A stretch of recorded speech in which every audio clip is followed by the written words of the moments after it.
That's classified as a non-physical reality. Let's take an example. Let's say a family is sitting at the dinner table and there's a little boy, maybe 15 or 16 years old, and all of a sudden he says to his mother, "Mom, look, there's our dead grandmother standing in the corner." The mother looks around and says, "No, there's no grandmother there. Hey, what's up?" Quote, "I'm Raul, and today I have this real gem for you," which is a 1970 interview with Isaac Bentov, who was an engineer, scientist, and explorer of consciousness. Bentov dedicated his life to understanding how the human mind evolves and how what we call reality is just a fraction of what we can perceive with our limited senses. His story is both fascinating and mysterious, because Bentov died in a plane crash in 1979 while on his way to share his research with Japanese scientists, and some of his work ended up in the hands of the CIA, which has led to speculation and theories about how his discoveries have been used. So, not only is the explanation brilliant, but so are the interviewer's questions. So pay attention because you have very powerful information in front of you. Today we have the opportunity this morning to talk with Mr. Bentov. You see, he is a wonderful man, loving, kind, courageous, courteous, truthful, and all these things that can be said. What is interesting about him is the evolution of consciousness that he has investigated over the years. The subtitle of his book is The Mechanics of Consciousness. And what we want to try to talk about today is one aspect of that, and that is the evolution of consciousness. Now, you see, there is probably no theory that has had more impact on Western thought than the theory of evolution that Darwin developed in the mid-19th century. And since then all of our thinking has been based on the idea that we have somehow evolved as human beings to be who we are today. The question I want to ask you today is, where do you see us now in that evolutionary development? Okay, so we can say that if we take Darwin's theories to be correct, then the evolution of humanity tells us that we've evolved from apes to humans, and now, finally, we've reached a point where we're humanoids in shape with vertical spines, reasonably intelligent, and we can push buttons on televisions, drive cars, and so on.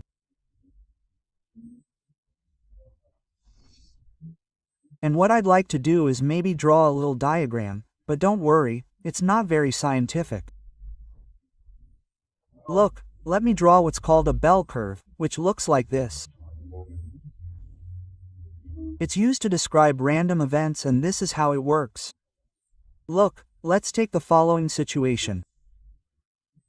Let's say there's a small town that has maybe 1,000 people, and we have a great desire to find out what the average height of the people in this town is.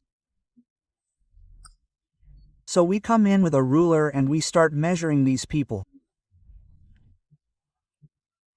Well, we find that a very small number of people are going to be, let's say, 3 feet tall, and very, very few of them are going to be maybe 7 or 8 feet tall.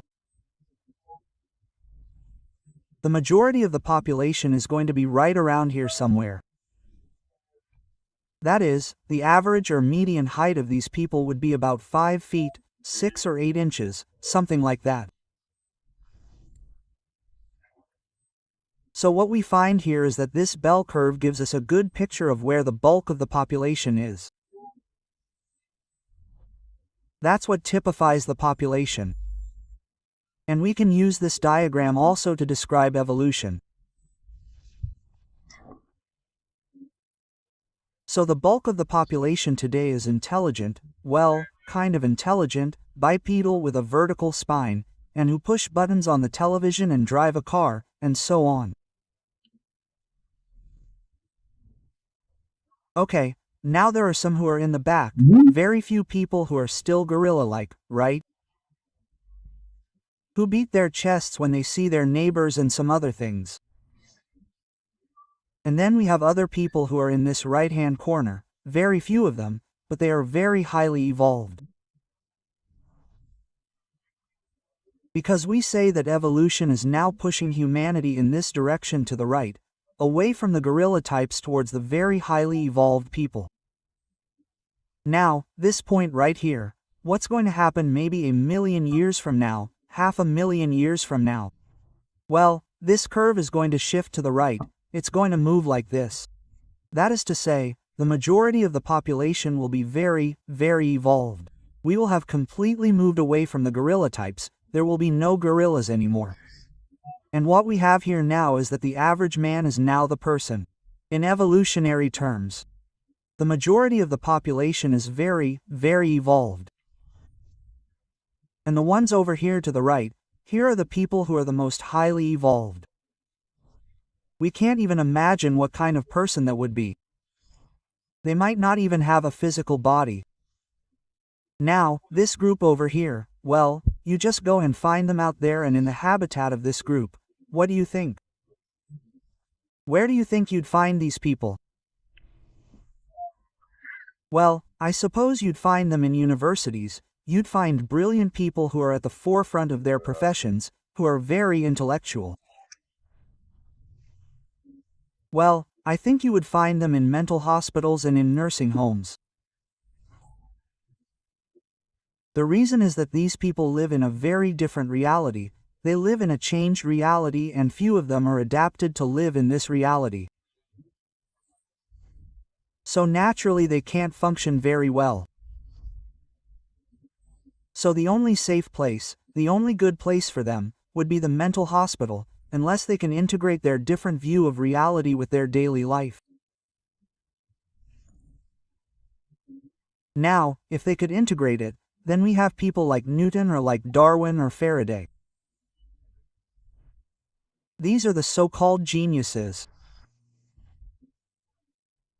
Now, the thing that I'm not sure we've talked about is what is evolving. Well, let's put it this way. The nervous system is what is evolving, and the nervous system is supported by a skeleton of bones, by muscles and tissues and so on. Now, the nervous system is what gives us the image of our realities. Those are our realities. That reality that you see around you, the flowers, the chairs, the microphones and the cup of tea is given to us by our senses. We don't see light beyond ultraviolet and beyond infrared. We only hear a limited range of vibrations. For example, we hear in the range of 52 to 20,000. In other words, all of our senses are limited. So with these limited senses, naturally, we are seeing through a very narrow tube or a very narrow slit into the whole of reality. Now, as you evolve, what happens is that slit opens up more and more and more. So you see more and more of that reality, and we assume that we see different realities. They're not very different realities, but rather a very enlarged and extended view of a very large reality. The Bible mentions maybe 4 to 6 colors at the most. Yes, that's what people saw maybe 4,000 years ago. Today we see hundreds and thousands of colors, and that's because our visual system has evolved.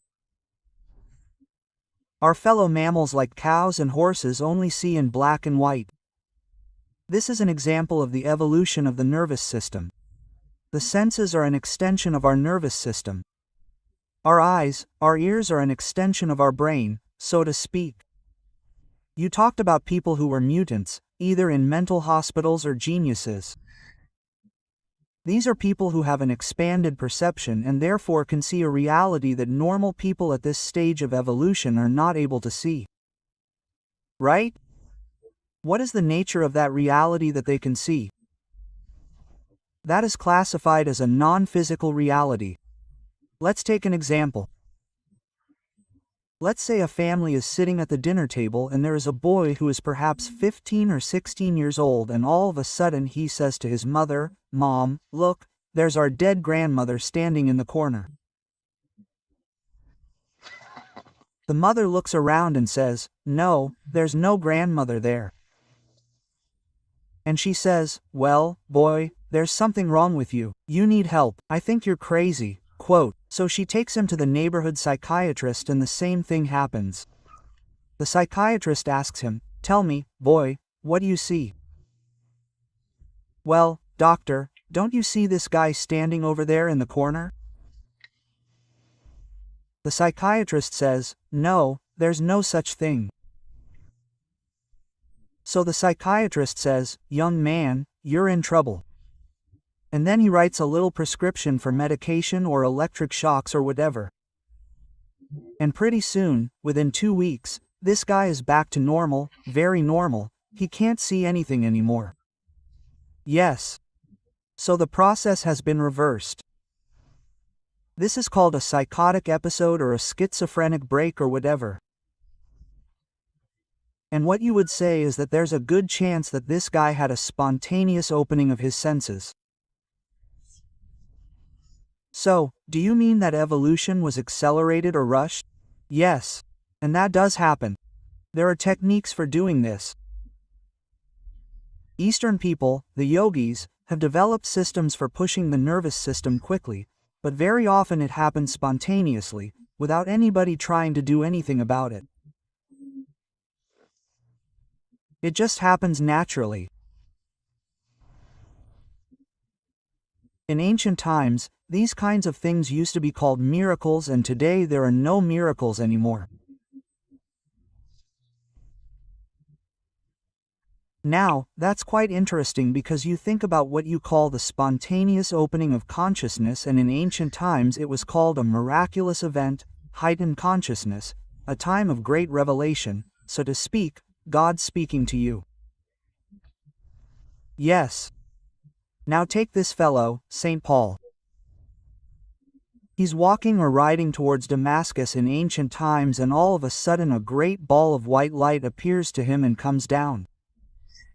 And there's Jesus standing in the ball of light, and he says, "Hey, leave my people alone and stop whatever you're doing," and all that. He's so impressed, he even goes blind and falls down, but somehow he gets to Damascus and starts a great campaign, and he talks about his experience, and it has a great impact on people, and that's how the church and the Judeo-Christian movement is born, and all of a sudden, bingo, you know, everything else that comes with it comes out.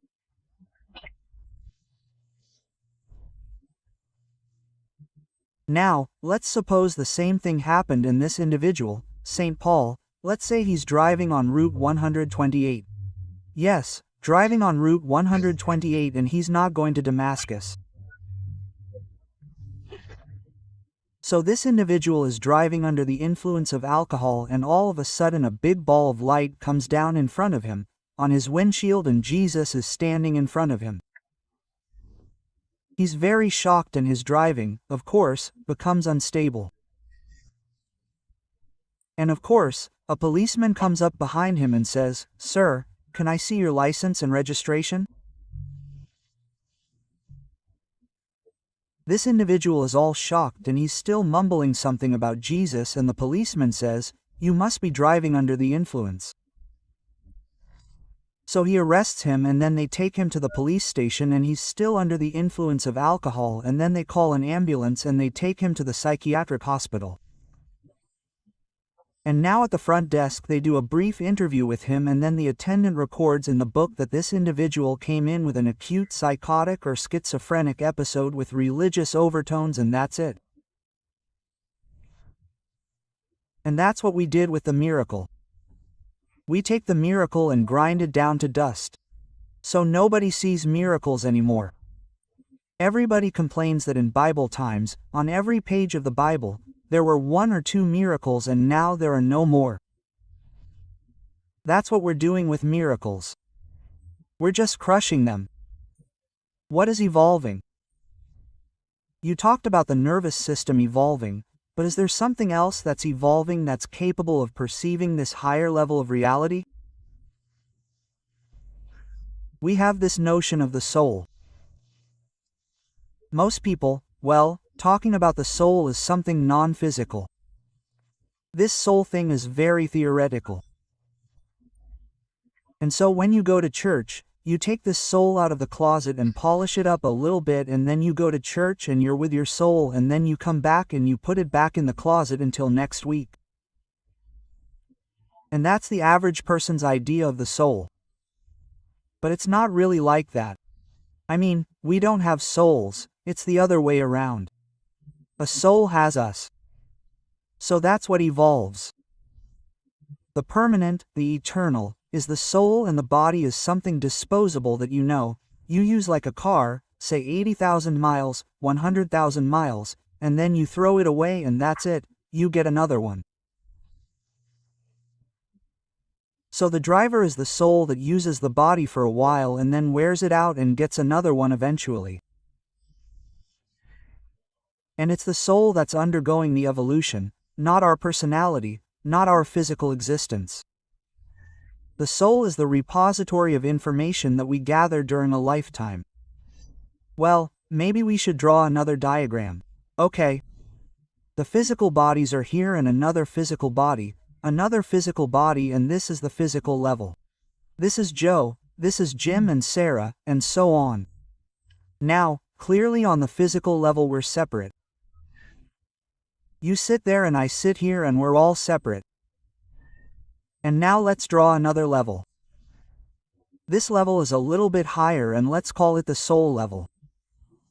Well, there's going to be some blending here. Let's draw this person extending almost to infinity in this direction. Now, look at what happens on the physical level. We are separated. And there is even a distance between us. Let's say that on the soul level this person extends so much and the other person merges with him a little bit. That is, the souls are somehow in contact with each other. These two lines overlap. Now we go to a higher level and to this so-called higher self, which is like the boss of that soul.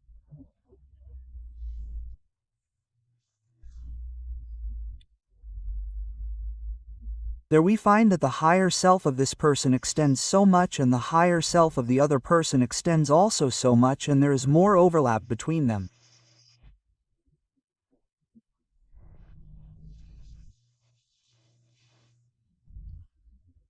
On the highest level, which is the higher spiritual level, we are basically completely overlapped. Everybody overlaps with everybody else. In other words, everything and everybody is everywhere. In other words, we have become omnipresent. This is the state of highly spiritual and perfected beings, or gods, whatever you want to call them.